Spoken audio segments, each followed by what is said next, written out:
समस्त नीति प्रचार मिनिस्टर ಅವರಿಗೆ ನೀತಿಜ್ಞರು ಸಂಖ್ಯಾಪಿತರ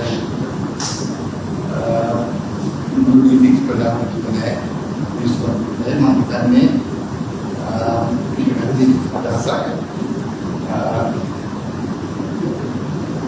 ಉತ್ತಮವಾಗಿ ನೀತಿಯನ್ನು ಮಾಡಿದ್ದಾನೆ ಈ ಯೋಜನಾ ಕಾರ್ಯಕ್ರಮವನ್ನು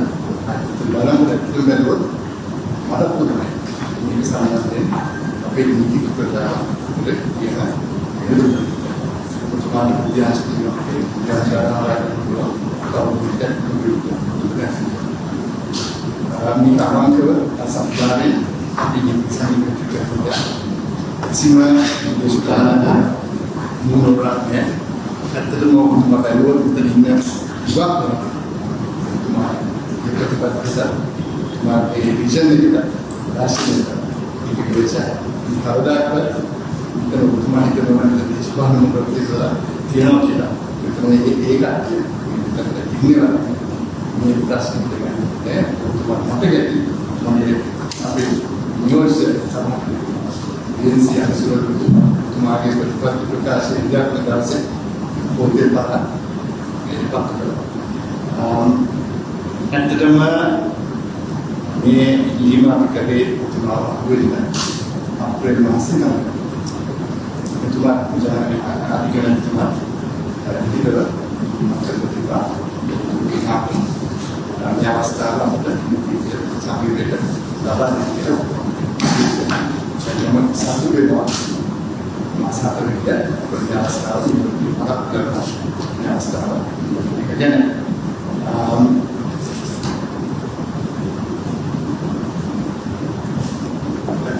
terima ibadah guna sama ada dapat ibadah ada bila sama ada ini yang menganggap bukan kerja dinas kita tapi setiap dinas kerja ini peluang karena kita kalau ada yang peluang berbeda dengan yang sudah punya namun kami asuh hari muda sama ada dapat pilih atas semua kerja partai kerja ini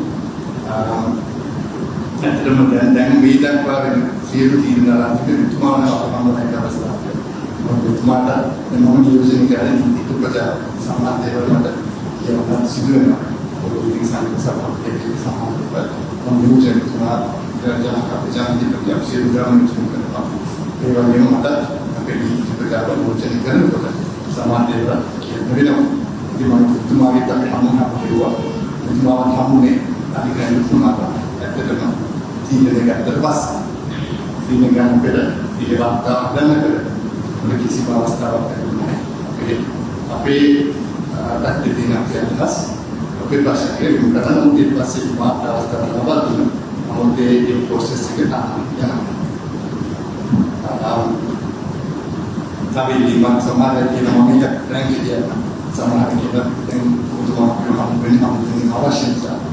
Ada tiga box dia yang mempunyai cuma tapi hukumnya terserah ini akibatnya adikan suatu nanti sambal tadi dengan itu dia sudah cuma dalam apa yang dia cuma nanti mereka mengatakan kira ada spesifik cuma ini kisah kita tahu harganya nas kampanye modal maka kira saja is sebab itu mereka ada di kata jadi kata itu rasanya sama kemarin tapi tuan tadi lagi ketika lalu rasanya ini berada pada maka itu itu belum kira habis itu dan nanti dia bagaimana kita nanti punya sekarang alat dengan mengambil ini memang jiwa ini mengikuti persen kalau making benefit yang disadvantage benefit yang tapi kami adalah tapi awal itu panas juga ini sampai di dalam kopi ini ke tapi mama saya juga tidak jadi saya dengar ini isu bisa panas kopi kita ini sangat mudah rasa tinggal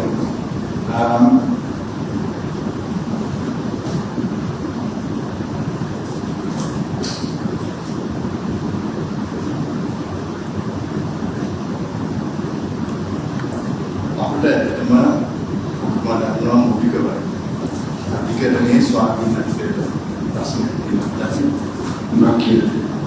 සමහර අවස්ථාවල මම දැකලා තියෙනවා මාධ්‍ය හරහා සමහරවිට කියනවා අධිකරණයේ ස්වාධීනත්වය සම්බන්ධව කිව්වට මොකක්ද ඇත්තටම ප්‍රශ්න. මේ අවස්ථාවේ ප්‍රවස්තාවක් තියෙනවා. එදින අපේ අපිට පුළුවන්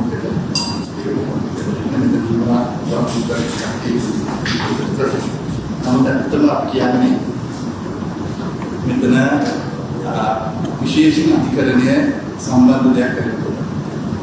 ස්වාධීනත්වය ආරක්ෂා කරනවා. ස්වාධීනත්වය කියන්නේ කවුසුදු කොන්සෙප්ට් එකක්. ඒක සමහරවිට ඇබ්ස්ට්‍රැක්ට් විශේෂයෙන් කොන්සෙප්ට් ඇබ්ස්ට්‍රැක්ට් කොන්සෙප්ට්.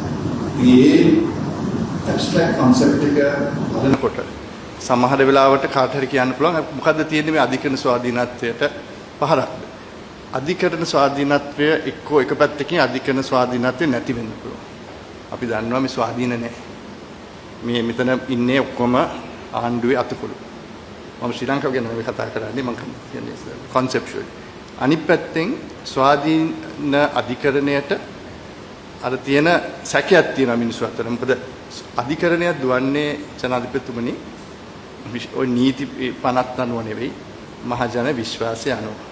මොකද විශේෂයෙන් අධිකරණයක් තමයි පුද්ගලයෙක්ට අවසානයේ ඒ place of last resort. ඒ මහජන විශ්වාසය මත දුවන ආයතනයකට ඒ විශ්වාසය කැඩෙන්න මොකක් හරි වෙනවනම් කවුරු හරි මොකක් හරි කරනවා නම් ඇත්තටම නොවෙන්න පුළුවන්. අපි එහෙම කිව්වොත් يعني conceptual නමුත් එහෙම අදහසක් එනවනම් සැකයක් එනවනම් ඊට පස්සේ වෙන හැම තීරණයක් තීන්දුවක් හැම කාර්යයක්ම ඒ තියෙන සස්පිෂන් එක මත ක්‍රියා වෙනවා. ඉතින් මේ අවස්ථාවේ දැන් මේ වගේ වෙනසක් කරනකොට සමහර අය කියන්න පුළුවන් ඇයි මේක පේලි දෙකක වෙනසක් අවුරුද්ද වෙනසක් ඇයි අපි මෙච්චර කියන්නේ කියලා. මිනිස්සු තුමෙක් පත් වෙනකොට පත් වෙන්නේ අර ෆික්ස් පීරියඩ් එකකට. ඒකට හේතුවක් තියෙනවා. ඒ හේතුව ඒ ස්වාධීනත්වය ලබා දෙන්නේ. ඒ වේතනය අඩු කරන්න බෑ. මොකද ඒකත් ඒ තියෙන ස්වාධීනත්වය ස්ථිර කරන්න. නමුත් ඒ වෙනස්කම් ඒ කාලය අඩු කිරීම වැඩි කිරීම වේතනය අඩු කිරීම වේතනය ඒ වගේ අවස්ථාවල චෝදනාවක් එන්න පුළුවන්. මෙතන උසාවියට ඇඟිලි ගැහිමක් කරනවා. ඔබතුමා දන්නවා මේ අපේ රටේ වෙලා තියෙනවා. ඒ හැම වෙලාවෙම මම හිතන්නේ ඒ වෙලාවේ ඔබතුමාත් තදින් හිටගත්තා. මේක උසාවියට ඇඟිලි ගහනවා කියලා. ඉතින් ඒ චෝදනාව ආවහම ඒ ඉංග්‍රීසියෙන් කියනවා නම් it colors the whole process. එතනින් එහාට හොඳ දේ කරත් නරක දේ කරත් ඒ චෝදනාව එතන තියෙනවා. ඒ ප්‍රශ්නේ තියෙනවා. අපි දන්නවා 2012 ශිරාණි බණ්ඩාරනායක අග්‍රසිරතුමිය අයින් කරේ මේ කාර්යාලය. ඔබතුමා හිටියේ නෑ. වෙන ජනාධිපති කෙනෙක් හිටියා මෙතන. මේ කාර්යාලය කතා කරලා නීතික සංගමය ඒ වෙලාවෙත් විරුද්ධ වුණා. නමුත් නීතික සංගමය පැත්තට දාලා ඔබතුමාලත් විරුද්ධ වුණා. ඔබතුමාලගේ තහන්න නැතුව ඒ වෙලාවේ කොටසක් හරි හිටියා මේක කරන්න ඕනේ කියලා. ඔබතුමා මතකයි ඒ තුමිය වයින් කරලා ගෙනියනකොට ගෙදරින් යනකොට සමහර අය ගිහිල්ලා විජයරාමපා මාවතේ තියෙන ගෙදර ඉදිරිපිට කිරිබත් හැදුවා. අපි ඒවා ටීවී වල දැක්කා. කට්ටිය සතුටු වුණා. නමුත් අපි ඊට පස්සේ දන්නවා කොච්චර වැරදිද? ඒක නිවැරදි කරා මම හිතන්නේ ඔබතුමාත් ඒ අවස්ථාවේ නිවැරදි කිරීමේ ක්‍රම කියන්නේ කරපු දේ හිටියා. මෙතන අපේ සභාපති හිටියා ඉනෝ පුල්ජයසූරිය මැතිතුමා. එතුමත් ඒ කර්තව්‍යයට හුඟක් සම්බන්ධ වුණා. ඒ ආණ්ඩුවක් අකමැති අග්‍රවිශකාරතුමා. මම තාත්කානුකූලව කියන්නේ. අනිත් පැත්තට අපි කියමු රජීව අමරසූරිය තමයි රටේ අග්‍රවිශකාරතුමා. හුඟක් වැඩ කරනවා පියත් තරුණයි. රාජ්‍යයට වැටහෙනවා එතුමා හොඳයි කියලා. ඒතකොට අනිවාර්යෙන් ඒතර රාජ්‍ය හිතනවා අපි කාටවත් කියන්නේ නැතුව ඒ ටර්ම් එක වැඩි කරන්න යනවා. තව අවුරුද්දක් හිටියොත් හොඳයි. මෙයා වැඩ කරයි වැඩකාරයෙක්. මම කියන්නේ. එහෙම වුණාම අර 2012 ඒ සිද්ධාමේ අනිත් පැත්ත. එහෙම වුණාම අනිවාර්යෙන් එතන මම හිටියත් කවුරු හිටියත් නීතික සංගමය අනිවාර්යෙන් කෑ ගහලා කියනවා මේක වැරදි. මොකද අධිකරණයේ ස්වාධීනත්වයට එතන පහරක් වැදෙනවා. මෙතන පුද්ගලිකව අපි කාගෙනවත් කියන්නේ නැහැ. අපි දන්නේ අපි එහෙම මේ කියන්නත් අපිට එහෙම විස්තර නැහැ. නමුත් අපිට එකම විස්තරේ තියෙන්නේ ඊළඟට විශ්‍රාම යන්න ඉන්නේ ගරු අග්‍රවිශ්කාරතුමා. එතුමා විශ්‍රාම යන්න ඉන්නේ දෙසැම්බර් 1 වෙනිදා. ඉතින් ඒ චෝදනාව පිටින් එනවා. එතුමාගේ ඒ තියෙන දූර කාලය වැඩි කරන්නද මේ වෙනස කරන්න කියලා. සමහර වෙලාවට සාධාරණීකරණය කරන්න පුළුවන් නෑ එහෙම දෙයක් නෙවෙයි. අපි කරන්න යන්නේ සියලු දෙනාගේම වැඩි කිරීමක්. කාගවත් පුද්ගලිකව අපි මේ බලලා නෙවෙයි. ඒකල එහෙම අනිවාර්යෙන් අපි දන්නවා නඩු කරන කට්ටි හැටියට හැම වෙලාවෙම පැති දෙකක් තියෙනවා නඩුවක. නමුත් ඒ සැකය සමාජයේ මතුවලා. ඒ සැකය කට්ටිය අතරේ තියෙනවා. ඉතින් ඒ වගේ අවස්ථාවක ශ්‍රී ලංකා නීතිඥ සංගමයේ හැටියට අපේ යුතුයකම අපේ තියෙන පද්ධතිය දියුණු වෙන්න ඕනේ ජනාධිපතිතුමා. ඒ පද්ධතිය වඩා කාර්යක්ෂම වෙන්න ඕන. නමුත් ඇත්තටම අපි අපේ දත්ත දිහා බැලුවොත් අපි අර 1.1 මිලියන් කේසස් ගැන කතා කරනවා.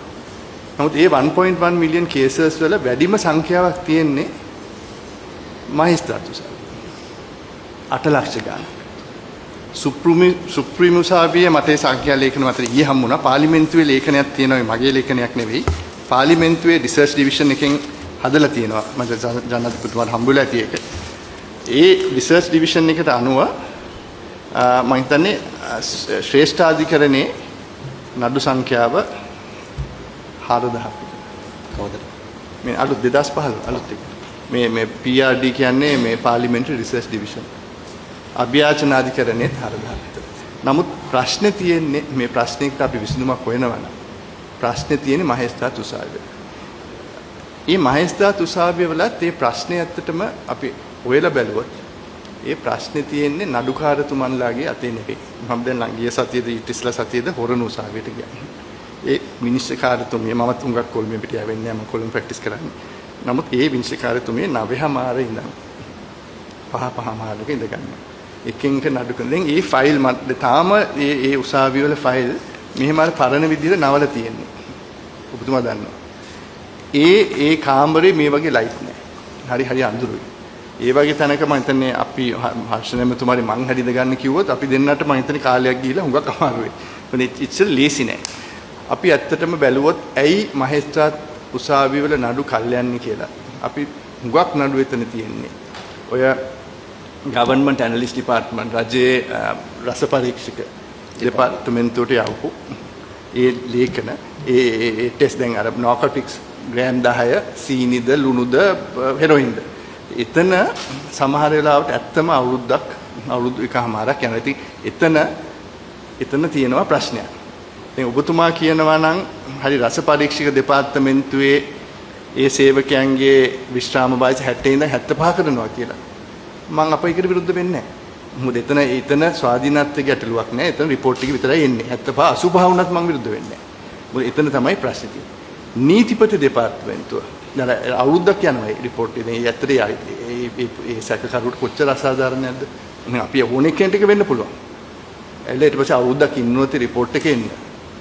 කොච්චර ඒකයි නිර්දෝෂී වුණත් අන්තිමට කොච්චර අමාරු වැටෙනවද? අනිත් පැත්තෙන් ජනාධිපතිතුමනි නීතිපති දෙපාර්තමේන්තුවේ නීතිපති උපදෙස් ඉල්ල යවනවා හයි කෝට් එකකින් යනවා මැජික්.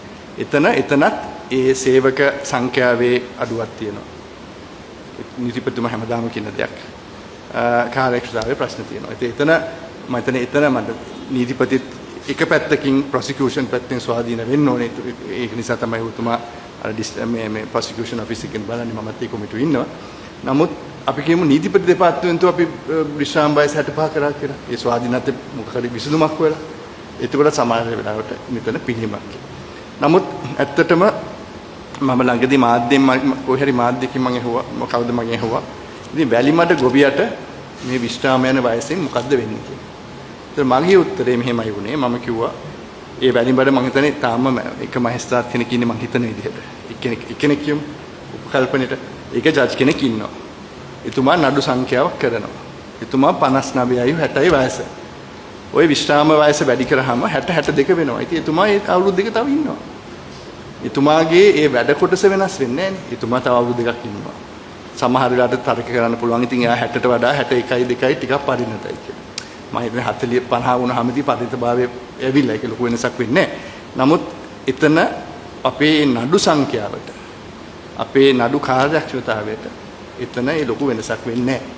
ඉතින් අපි කියන්නේ දැන් අපි ඔබතුමාටත් ඉදිරිපත් කරා අපි හම්බුනහම මම හිතන්නේ ඒ වෙලාවේ ආසියානු සංවර්ධන බැංකුවේ අර හර්ෂ ෆර්නෑන්ඩෝ අපි සියලු දෙනාම රෙස්පෙක්ට් කරන නීතිඥවරයෙක් ඉන්නවා. එතුමා එක්ක අහුවෙලා වාර්තාවක් සැකසුවා. ඒ වාර්තාව 2023 මම දන්නේ අධිකරණ අමාත්‍යාංශ දීලා තියෙන ඒක මම හිතන්නේ විජයදාස රාජපක්ෂගේ කාලේ වුණා නෙවෙයි. ඒක මම හිතන්නේ කාලයක් තිස්සේ වෙච්ච දෙයක්. කොහොමද අධිකරණ අමාත්‍යාංශයේ ඉල්ලීම මත කරලා තියෙන්නේ.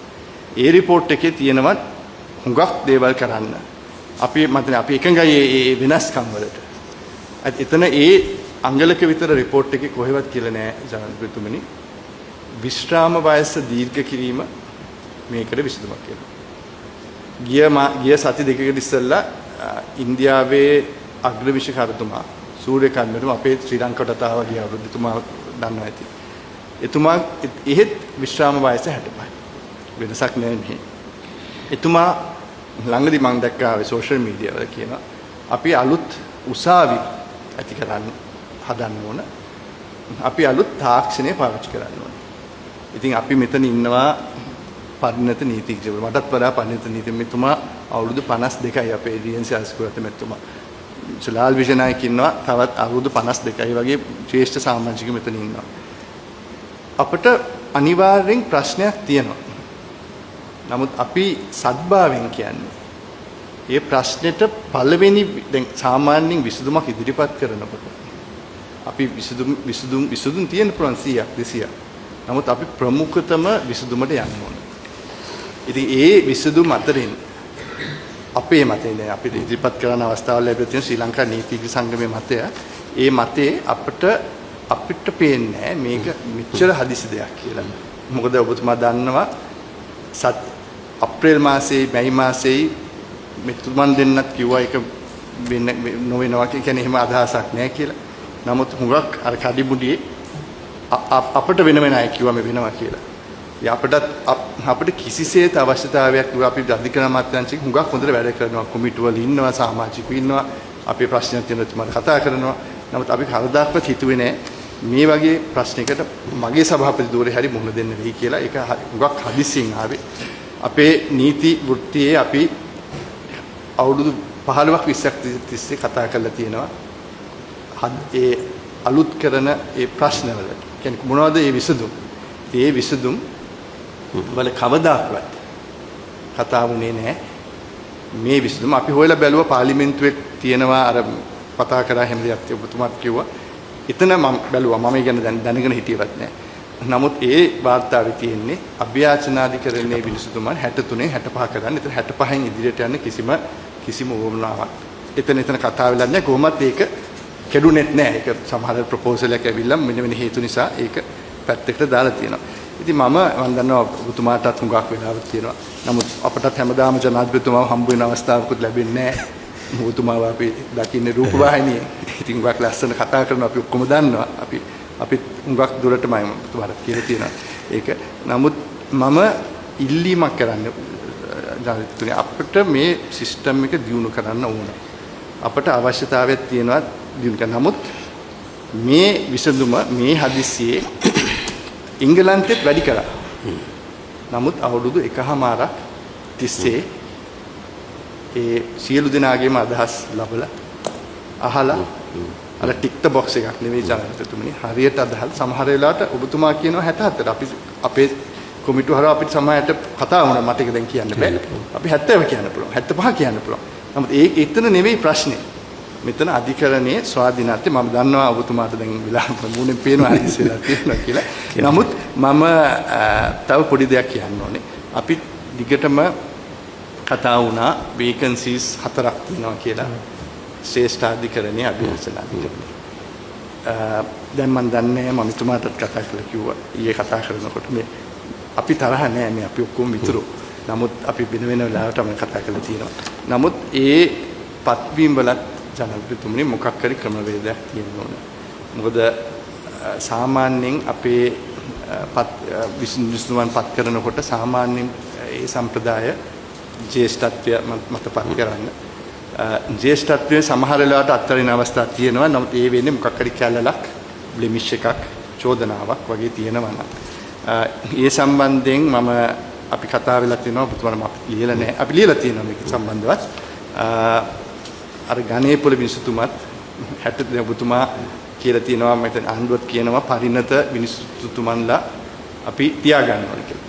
නමුත් එතුමා මම හිතන්නේ ගණේපොළ විනිසුතුමා ගැන හැම කිසිම අපි දන්න තරමින් චෝදනාවක් ප්‍රශ්නයක් තිබුණේ නැහැ. එතුමා කරිය ජජ් කෙනෙක්. පහළම ආපු ජජ් කෙනෙක්. නමුත් එතුමා දැන් මාස කිහිපයකට පෙර 63න් අභියාචන අධිකරණයේ ඉඳන් ශ්‍රේෂ්ඨ අධිකරණයට ඒ ප්‍රොමෝෂන් එක ලැබුණ නැති නිසා අයින් වෙලා ගියා. අභියාචන අධිකරණයේ ඊළඟ සභාපතිට ඊළඟට ඉන්නේ ගුරුසිංහ විනිසුතුමා. එතුමා අවුරුදු මත 1996 කඩිය ජජ් කෙනෙක් හැටියට ඇවිල්ලා ඉන්නේ. එතුමාටත් එහෙම ප්‍රශ්නයක් නැහැ. නමුත් එතුමත් මත එතුමා එක අවස්ථාවක ඔබතුමා පත් කරා acting president of the court of appeal හැටියට. නමුත් එතුමත් මේ මාසයේ අන්තිමට විශ්‍රාම යන්න තියෙනවා. ඉතින් මේ වෙනස්කම් කරනකොට සිස්ටම් චේන්ජ් කියන එකත් හොඳයි මේ ජනාධිපතිතුමා. නමුත් සිස්ටම් චේන්ජ් එක වෙන තැන් තියෙනවා. අපේ මේ සමහර සම්ප්‍රදාය විශේෂයෙන් නීති වෘත්තියේ නීති පද්ධතියේ සම්ප්‍රදාය හොඳ නැත්නම් ඒක වෙනම දෙයක්. නමුත් මේ සම්ප්‍රදාය අනුව ඒ සිස්ටම් එක බේරිලා තියෙනවා නම් මොකද අධිකරණයේ ස්වාධීනත්වය කියන්නේ වෙන මොකක් හරි කෝපරේෂන් එකක් හරි ඩිපාර්ට්මන්ට් එකක් හරි කාර්යක්ෂම කරන ඒ විදිහටම සැලකන්න බෑ. මම හිතන්නේ ප්‍රජාතන්ත්‍රවාදයේ කොටසක්. ඉතින් ඒක නිසා අපේ ඉල්ලීම ඒ පත්වීම් අපි කියලා තියෙනවා ඒක වෙන්න ඕනේ කියලා. නමුත් මොකක් හරි බේසිස් එකක් ඇතුව ඒ සම්ප්‍රදාය අනුව කරන්න කියලා අපි ඉල්ලීමක් කරනවා. මට ආරංචි වුණා පාර්ලිමේන්තුවේත් කාර්ක සභාවක් ඉල්ලලා තියෙනවා. මම දන්නේ පාර්ලිමේන්තුවේ ඔබතුමා දන්නවා ඒ කරන විදිය. නමුත් එහෙම ඒ සිලෙක්ට් කමිටි එකක් පත් කරනවා නම් සමහර වෙලාවට මේ සියලු දේවල් එතන කතා කරලා අපේ ඉල්ලීම මේ හරි විදියට ලොකු හුඟක් හදිසියක් නැතුව අපි හරියට ඒ වෙනස කරන්න ඕනේ කියලා මම හිතන්නේ අපේ ජ්‍යෙෂ්ඨ නීතිඥවරු ඉන්නවා. මම ඔක්කොමලා කතා කරන්නේ නැහැ. නමුත් අපේ ඔබතුමාට දුන්න නැත්නම් ඔබතුමාටත් හොඳ නැහැ මටත් හොඳ නැහැ. ඉතින් මම දැන් ජ්‍යෙෂ්ඨ ජනාධිපති නීතිඥ රියන්සි ආසිකවද එතුමා අර PTA කොමිටුවේ සභාපති. ඒ කොමිටුව 48 වාරක් හම්බ වෙලා තියෙනවා.